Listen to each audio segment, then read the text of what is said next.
So, yun. Magsisigang tayo ng, ayan, nag-ano tayo ng gulay.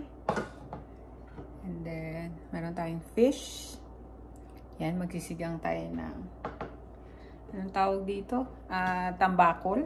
Ayan. Tapos, samahan din natin ng, ayan, nakabili kami ng malunggay. So, magsisigang tayo. And, habang piniprepared natin ang sinigang, yan. Kamusta po kayo dyan? Magandang umaga dito sa Canada.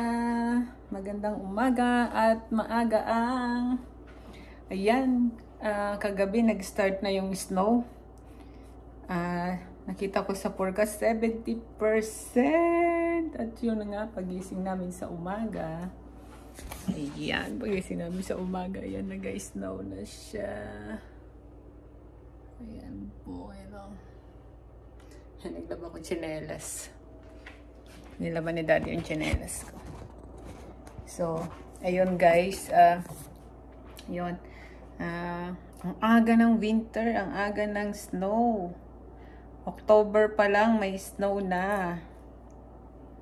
So, last year kasi, parang magki-Christmas na bago nagkaroon ng bumagsak ang snow. And now, oh my God, 75% yung snow. So, ayun. Balik na naman tayo sa sa shovel-shovel.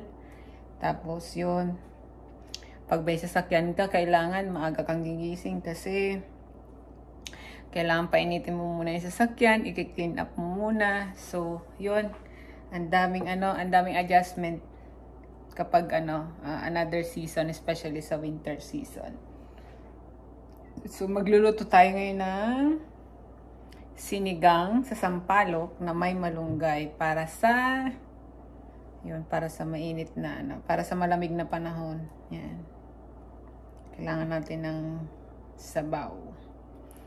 Alright, so yan. Yun, sa mga yan ang struggles natin dito sa sa struggles natin pag nagpalit na yung season, katulad nga ng winter season or may snow na. Tapos yan, struggle ng mga working parents. Yan, yung mag-send sa school ng anak, at the same time may trabaho. Yun, so maraming adjustment. Kailangan talaga magaling ka sa time management. Yan. So kami ng husband ko, yun, importante talaga sa time management kasi yun nga, kung napanood niyo sa iba namin vlog, before kasi nasa Middle East yung asawa ko. So, tsaka hindi pa nag-aaral nung anak namin nung nasa Pilipinas kami. So, hindi siya ganun ka-struggle yung life namin pagdating sa pagtatrabaho at tsaka sa working balance, parang ganun. Time management. And, nung dumating kami dito sa Canada, nag-start mag-aral ng kindergarten yung anak namin. So, actually, pang ilang winter na namin to? Isa, dalawa, tatlo. Pangatlong winter na namin ito. So, ngayon, si Kuya ay grade 2 na. Yan. So, mas struggle na yun yung mga struggle talaga ng mga working moms. Hindi rin namin inano yung anak namin sa school bus, kasi mas prepared namin na kami yung maghatid at saka magsundo. Kasi minsan na-encounter namin or nakikita namin ng asawa ko na katulad ng dito, lalo na sa NL, maulan. Kapag maulan dito, talagang, at saka snow, minsan sabay yung snow at saka ulan. Katulad ngayon, snow at saka ulan, wet. So yung mga teacher, talagang wala silang pag uwian, labasan, mag-fall in line yung mga bata palabas, tapos maghihintay sila sa bus station. sa bus station. Sa school bus. Magla-line up sila sa school bus. Ayun, minsan hindi na sila nakikialam kung naka-hood ba yung mga bata, or meron ba silang bonnet, o meron ba silang mittens or gloves, prepared ba sila sa sa weather outside, parang ganon.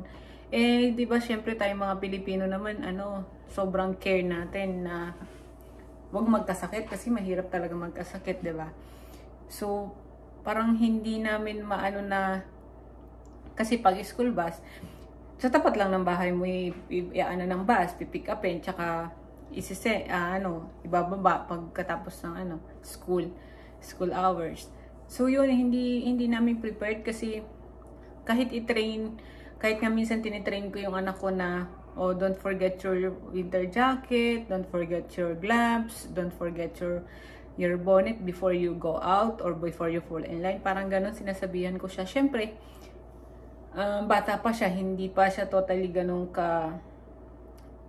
ka-enhance or sanay talaga na minsan nakakalimutan kasi nakikipagkwentuhan sa mga kaklase o naglalaro. So, yun, hindi namin talaga prepared. At the same time, yun, mahirap magkasakit. So, absent ka.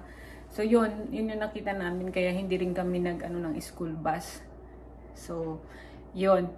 Tapos, maraming ways naman dito para sa mga maraming sagot dito kapag struggle ka talaga yung mga working moms. Kung gusto mo talagang mag-work na walang abala. So, at meron kang budget, pwede ka namang mag-daycare. So, isi-send mo yung anak mo, kunyari, bago ka pumasok sa school, isi-send mo yung anak mo sa daycare.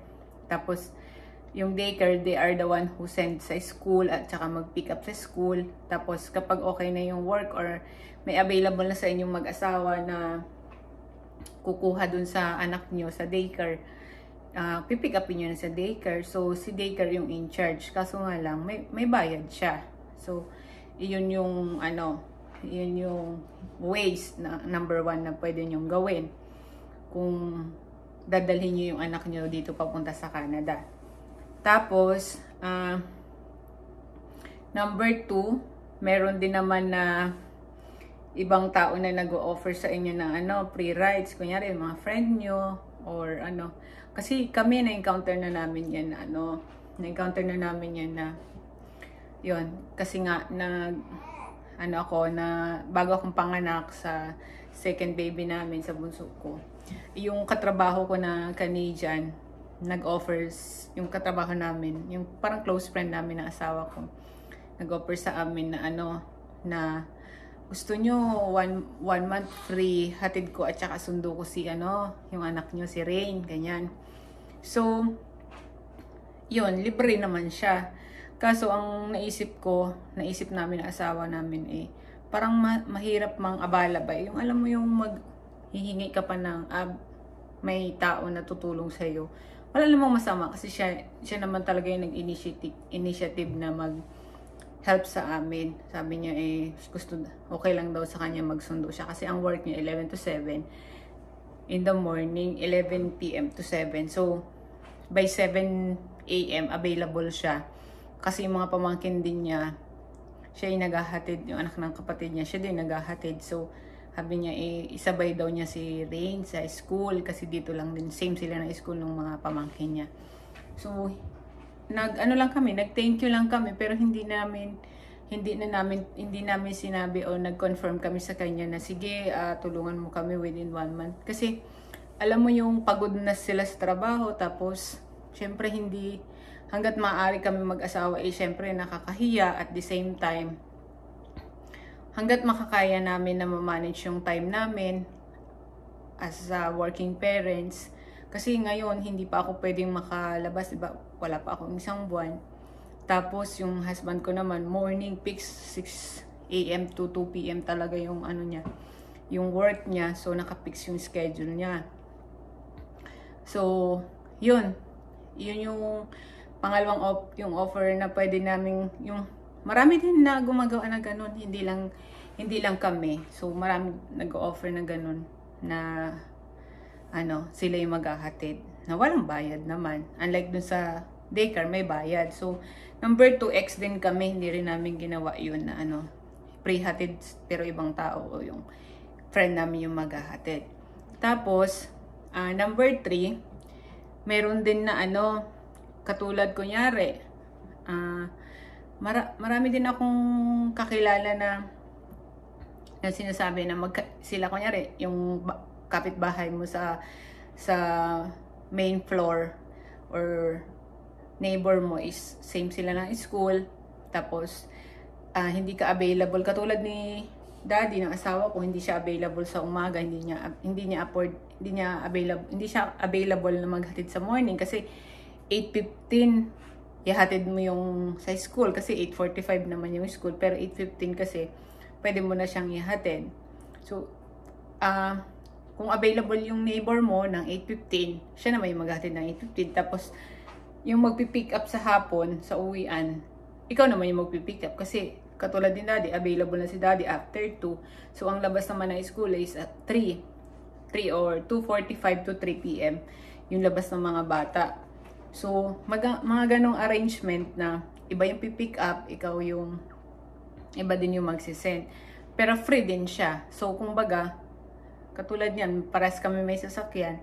So, magra-ride on yung anak ko sa umaga, tas sa hapon magra-ride on naman sa amin yung anak niya. So, ganon. Pero, yun, ex din kami doon, hindi rin namin siya hindi pa namin siya natatry or hindi pa namin siya nag-grant.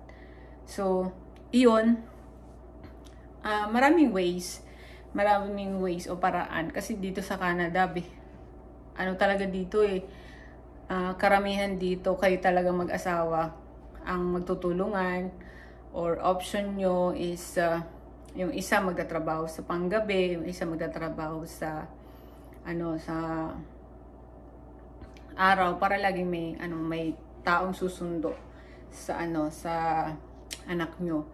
So right now naka-maternity leave ako, pero hindi pa nga ako available, o hindi pa ako recommended na mag-pick up at mag-send sa school kasi nga wala pa akong 1 month. So yun yung struggle din namin. Tapos syempre, yung baby ko hindi rin naman pwede agad ilabas-labas kasi nga may siya, snow na, malamig. Tapos, third is, hindi pa ako professional, wala pa akong driver license. Kumbaga, learner's permit pa lang yung hawak ko. So, maybe because by the end of this year, makapag-enroll ako sa driving para mas, mas convenience. So, yun, nasa sa inyo naman. Syempre, nasa Pilipinas pa lang kami, minanage namin yan. Tsaka, the good thing here in Canada is, yung mga employer nyo is, willing sila na mag-adjust, or they understand pagdating sa mga bata, pagsisend mo sa school, pag-pick up mo sa school, kasi kino-consider nila talaga yon. Like kami mag-asawa, same employer kami, same branch kami. So, before na hindi pa ako naka-leave, morning yung asawa ko, and then may 1 hour or minsan 6 a.m. to 2 p.m. yung husband ko, tapos ako naman 2 p.m. to 11 p.m.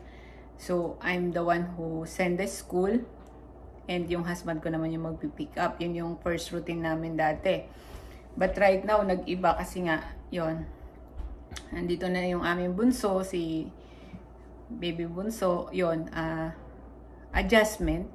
But the rest of ng namin is, talagang time management. Kailangan mo talagang mag-spend time management. At saka, nag-ask din kami ng yung adjustment sa pagsisend sa anak ko. So, yung husband ko is pumapasok sa 6 a.m. Tapos, yung first break niya na 15 minutes, kasi dito sa Canada, karamihan dito, 15 minutes break lang. Kumbaga, ang pasok mo is 8 hours. Straight na 8 hours. Dalawang 15 minutes break ang ibibigay sa'yo, pero bayad yung 15 minutes break. So, ang ginawa namin, nag-ask kami dun sa group manager namin, district manager namin, kung kung pwede ba na ma-pick up ng asawa ko yung anak ko dito sa bahay by 8:15. Tapos, i-consume niya yung first break niya for sending the school. So, thank you kay Lord kasi yun, nag-grant naman yung request namin na approve naman siya. So, right now, yun yung ginagawa namin, time management. And then, pag uwi ni Daddy, siya din yung nagsusundo sa anak namin. So, yun, nasa sa inyo lang naman kung paano nyo may ma-manage yung time. Basta, ang importante is, ma-manage nyo na mas maaga. And, kayo, mapag-usapan nyo ng mabuti na kung ano ba yung mas magandang way na hindi tayo makaka-apekto o manghihingi ng favors sa ibang tao. Siyempre, nakakahiya din, may sarili silang life or may karapatan din sila mag-take a rest o magpahinga from work. So, yun. Nasa sa inyo, kung may budget kayo, daycare. Yan, para wala kayong struggle sa trabaho, wala kayong problema o iisipin sa trabaho. But most likely here yung mga Canadian employer is sila, open sila or they understand pagdating sa family. Minsan nga napansin ko nung nagsisend ako ng kay kuya, halos lahat ng mga father or mother talagang na sila, naka-uniform na sila ng pang-work. Nakaka-business attire sila kasi sinisend nila muna talaga yung anak nila sa school bago sila magtrabaho. Or siguro yung iba nagbe-break lang para ma-send yung sa school or nagbe-break lang para ma-pick up yung bata sa school. So marami ring mga tao marami rin ditong mga Canadian na hindi nila choice yung bus. But kung option mo naman yung bus at naman siya, open naman, pero ayun, syempre safety and safety pa rin yung priority natin, which is safe naman sa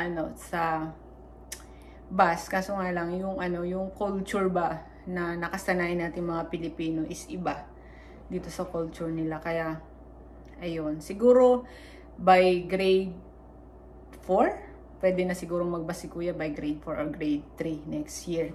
Kasi pag next year, pwede mo na talagang na yung bata eh. Alam na niya na ayoko maulanan, ganito, kailangan kong mag-jacket kasi malamig, magkakasipon. So yung unti-unti kong tinitrain talaga yung anak namin na ganon. Kasi minsan sa isang araw, yung weather dito, may snow, may drizzle, may ulan. Yun, lahat ng klase ng weather makukuha mo sa isang araw. So yun, kaya kailangan i-train mo talaga yung mga bata. Lalo na pag winter season kasi medyo prone sa sakit. So, yun lang guys.